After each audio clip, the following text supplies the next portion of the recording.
Hey everyone, and welcome to Read This Now, the weekly webcast where Brad Gustafson and I share two books that we love and we think you should read when, Brad? Wait for it. Wait for it. Did you see it? Did you see the powder or not?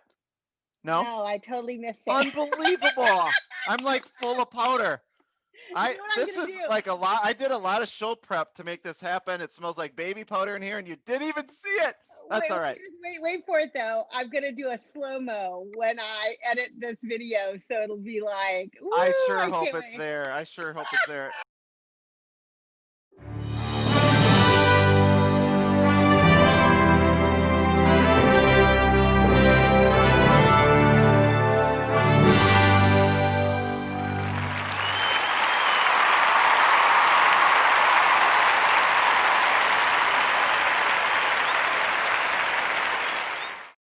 So in my research, after my wife actually helped me out. She ordered this from somewhere online.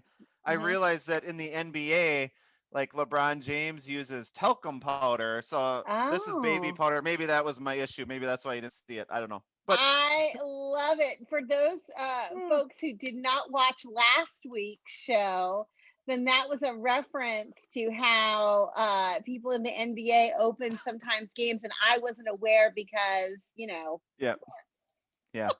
So woo, it smells like a newborn baby in here. It's amazing, but it's also it looks like it snowed as well. That wasn't the best idea. I am so sorry. I have derailed us. But you should read, to answer your question, Jen, that you asked a minute ago, you should read the books Jen and I are about to recommend right now. Well, you know what? This is the kind of quality content our 3.5 viewers have come to expect. And so I feel like we're delivering on that promise. Oh. I'm going to give you the chance to regroup after that and really take this show in a new direction by going first this week. Is that all right? Awesome. Woo! All right. So this is one of my favorite times of the year for lots and lots of reasons. But one of the reasons is I love it every year when the National Book Award lists come out. And about a week or so ago, the long list for the National Book Award was released. And that's like the top 10 or so in each category. They reveal these are some of 5 of these will end up being on the short list, and then 1 will win the National Book Award. So last week or so, maybe it's been a couple weeks, long list was released. I was real excited because here's the thing about the National Book Award. It always contains books I've never ever heard of. And always contains at least one book that I've never heard of and read, and it becomes one of my favorite books ever. This just seems to always happen with National Book Award. And so today, Brad, they released the short list. So the short list, the 5 books that are on the National Book Award list were released today for children's literature. And for the first time ever, I've actually read 2 of them, 2 of the 5, one of which I've already book talked on this show. So I was real excited to feel like I had spotted a potential National Book Award winner early on. Your fingers are on the pulse of the literacy. I know. It's the first time ever. It's a total fluke, but I am excited about it nonetheless. And so I wanted to book talk the second one that I've read from the short list. I've read some others from the long list, but from the short list, the other one that I wanted to book talk is called When Stars Are Scattered. And it's a collaboration between Victoria Jamieson, who a lot of kids will recognize as the illustrator of the Roller Girl graphic novel from a few years back, which was a Newbery Honor Award and super, super popular. And then Omar Mohamed, whose story this book really is. And I wanted to show you the quick cover of this book. And if I were doing this with kids, I'd ask that I might pass it around, or I'd show it on the screen and ask them, what do they notice about this cover? What do they wonder about it? What questions do they have?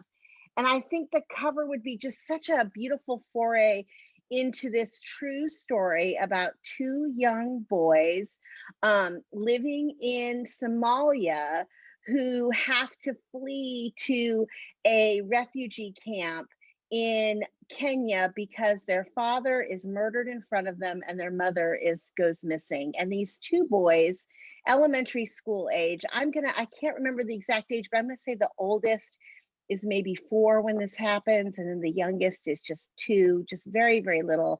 They flee and they end up at a real refugee camp in Kenya, where they end up spending something like the next 17 years.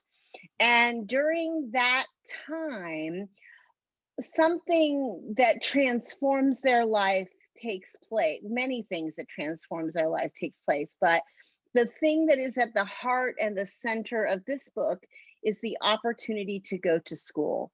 The older brother, Omar, has the opportunity when he is, oh gosh, I'm going to say about 10, someone, or maybe he's a little bit younger than that, maybe 7, an adult from one of the refugee workers comes and says, you should be going to school. And Omar isn't sure if he wants to. He doesn't see the point in school, partially because he doesn't have any money to have anything like a pencil or a book or anything like that. And the other piece of it is because his young brother who is nonverbal and who we as readers might recognize as perhaps being on the autism spectrum, is very, very dependent on Omar. And so at a very young age, Omar has to decide, do I want to go to school? Of course he does. And that changes the trajectory of his life forever.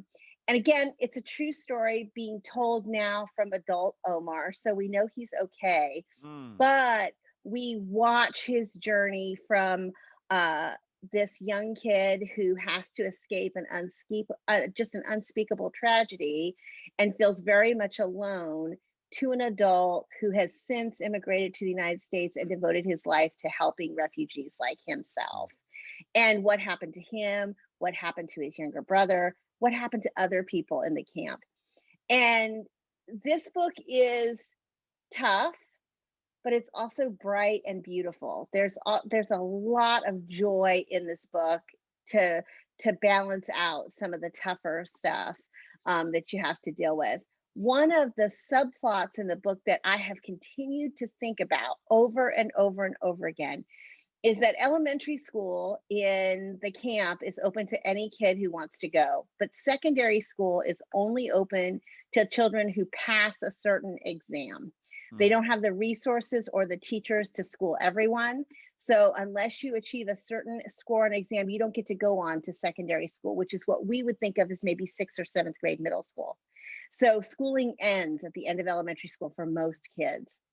And Omar is worried about passing those exams because he started late, he doesn't speak English, which school is taught entirely in English, et cetera, et cetera. But so he teams up with a girl who is at the top of their class. She is scored highest on all the exams. She's the brightest student. And when it comes to exam time at the end of elementary school, she's not allowed to take the exam because her family has married her off to a much, much older man. And this particular girl is a real person who we see later on in the book. But that story of how even in a place that exists solely to help people transition from a place where they can't survive to a place where they can, there's still cruel, heartbreaking decisions that have to be made. And if you look at the cover, I'm going to come back to it. Here's our 2 boys. They're looking up at the stars, and the stars are a metaphor throughout the book. You can see a little bit of the camp, and you can see some of the characters back there. And the drawings throughout are just as evocative and beautiful. It's interesting to see a book like this on the National Book Award list. And what's really, I think, special about it is that here's a tough, timely topic, but I really wouldn't have a problem sharing this book with kids probably as young as 5th or 6th grade, because not only is it accessible text-wise, but it's handled in a very gentle and I think supportive way. So it's When Stars Are Scattered by Victoria Jamieson and Omar Mohamed, and I think you should read it right now. Very cool. So it is a graphic novel. It is. It is. Cool. Oh, that was good. Jen. So for my book that you should read right now, it's a picture book. So I probably many educators have come across moments where kids ask difficult questions, kind of like, why did the world do that? Or why did that have to happen to my family? Or just, fearful things like, just so many bad things can happen that kids are exposed to. And oftentimes they're really hard questions to answer because sometimes the adults are needing as much reassurance as the kiddos are, right? So finding those poignant words to reassure is difficult, but we always come across people who are able to do it really well, whether it's a sentence that resonates or just something that's truthful, like not telling kids not to be scared that everything will be fine, but just kind of it cuts to the core in a child-centered way that helps kids but also is truthful. And because those words are so fleeing, when I came across this book, and I apologize, Jen, I might have gotten this from you, I don't remember who recommended it, but it landed in my lap and I'm so glad it did, because this book is all those things. It can help us connect with kids and help them, teach them that the world is full of hope and that most people are really want to help and I know what book it is. I know what book it is. Go So ahead. is it Go from? ahead. Are you the one who introduced this to me? Perhaps. Probably, and Okay.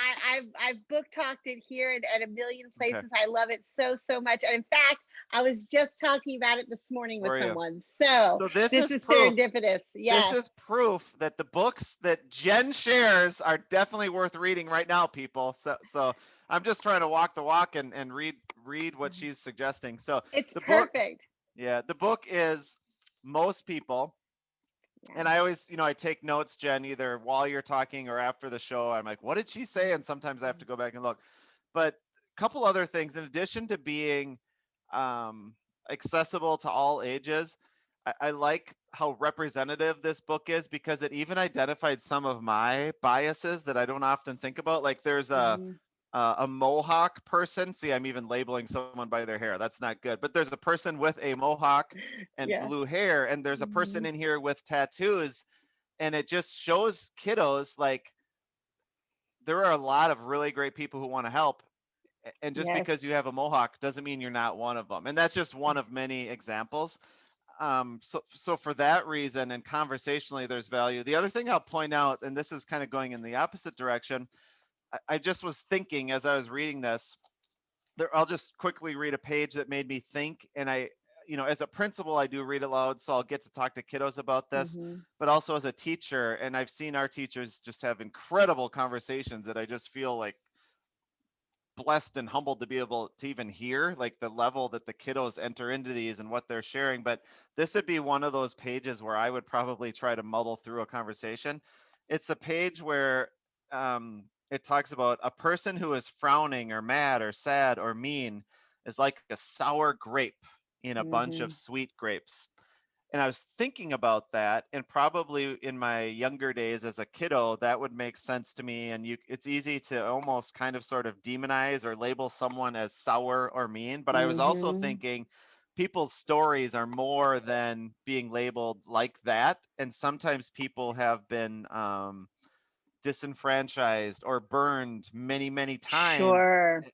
And really wanting, there's lots of reasons before we just dismiss them as a sour grape. So that was a page I just marked as a conversation piece, because sometimes, as amazing as books can be, there might be even pages that we don't necessarily have to agree with, or maybe that warrant extra conversation. So I agree that are worth unpacking. One of my very favorite spreads from that book is the one in which they talk about and I'm going to maybe misquote this, but it's a 2-page spread, and one page it says, all the good people in the world who want to help and who are kind, if you line them all up, they would reach to the top of the peak of the topmost mountain.